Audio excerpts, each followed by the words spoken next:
Hi, Anthony here with People Talking. I'm talking to Carolyn Spoerl, and she's going to share a little bit about her background, her life, and it's very interesting. And welcome, Carolyn. Oh, thank you for having me.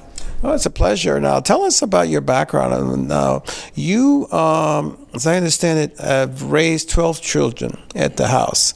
And so how did you start into that? Is it 4 of your own, or is it total 12? Tell us. I have 4 children, biological children of my own. And I got remarried in July of 1995.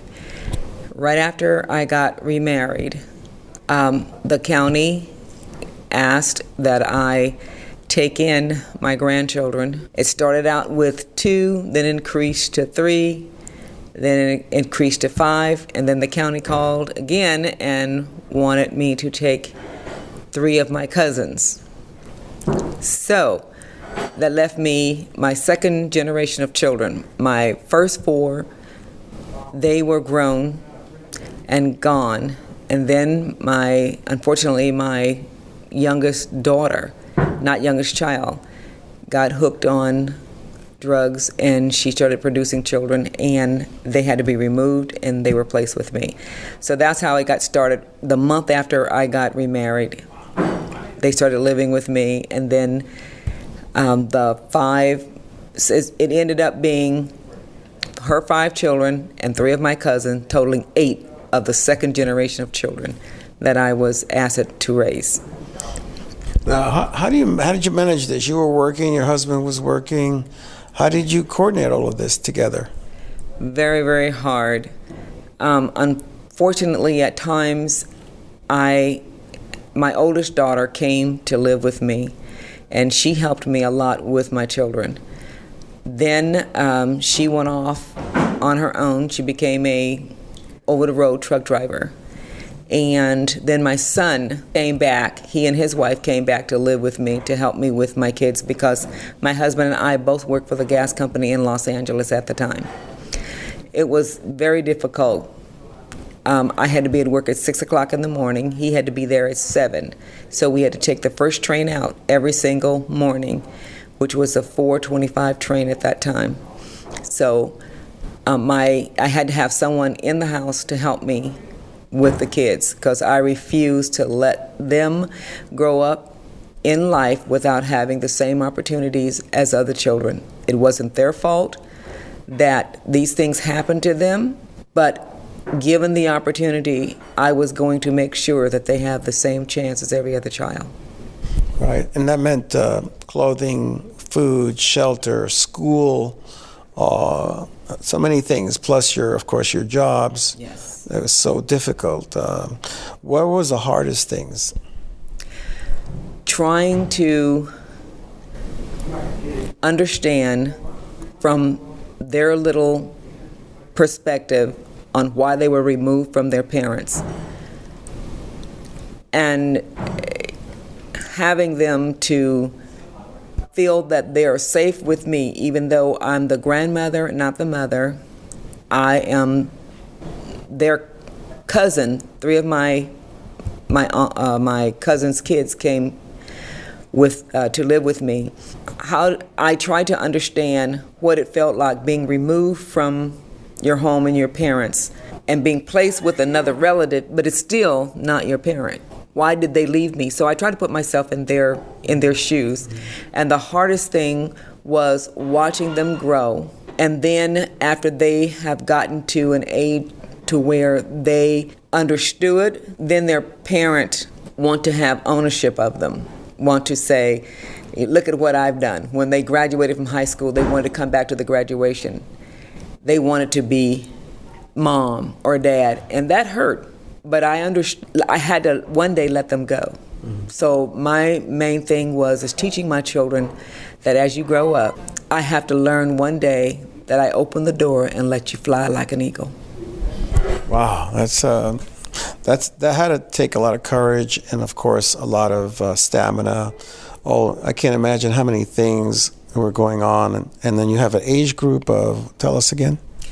The ages were what we call stair step. I got the youngest one at the time that came into my home was 17 months. Then it was 3, 4, 5, 6, 7, 9, and 11. So it was like a year, and sometimes I had 2 kids the same age until their birthday later on in the year. So I ended up with a total of 8. And stair-step meaning that a lot of the attitudes, the tantrums, the thoughts, the emotions, it was hard while it was happening, but I look back and I say it was worth every minute of it, because none of my kids have gone to jail, none of them have been on drugs, none of them smoked. They all graduated from high school. I say that it was hard, but it was worth it. Wow, fantastic. Yeah, but you should be proud of what you've accomplished.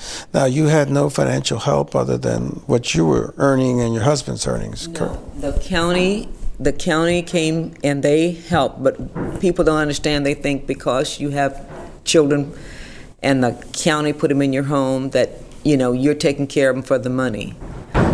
Believe me, the county pays you back for what you've paid the month before. In other words, when I got my grandchildren and my cousins, I had them in my home, took care of them for the first 6 weeks, and then the county reimbursed you for what you've already paid. And it goes like that all the way up through emancipation. They're basically paying you back for what you're putting in. And if you go over a certain amount, they don't compensate you for that. In other words, I had one child that was in band, and the high school band went to Europe. County doesn't pay you for that. That came out of our pockets, and it was all right. They helped when they could. They gave us the little stipends that we call stipends every month, but it's nothing for all of the hours you stayed up when they were sick, the homework, the crying, the emotional part of a child. Why isn't my parents coming back to get me? What did I do wrong? Nobody can pay you for that. Nobody. It's just something that you have to have inside of you to say a child is a child. They weren't responsible for what happened to them. But if I can give them the opportunity to be a law-abiding citizen, give them the opportunity that all other children with parents, why not? They deserve it, and I was not going to let them be thrown out on my watch.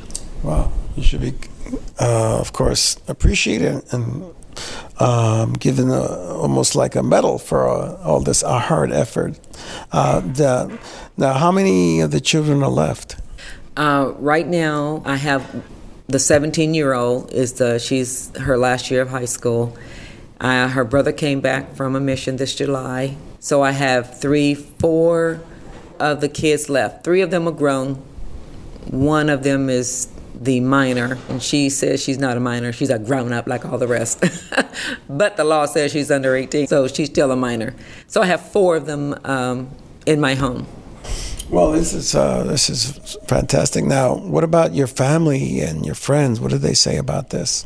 They wonder how I do it, and a lot of times my family and friends come to me for advice on certain situations with the problems that they're having. And I can only share with them what has worked for me. They would have to then customize it to fit their family. Otherwise, file it in the back of your mind and pull it out when you need it. We've been talking to Carolyn, and she's giving us a lot of information, and of course, can't imagine all the different tribulations that you have gone through with the kids in the last, how many years is it? It's been 21 years out of my 21 years of being married. Wow. Well, thank you. I appreciate your time talking to us, and good luck and congratulations for doing such a fantastic job.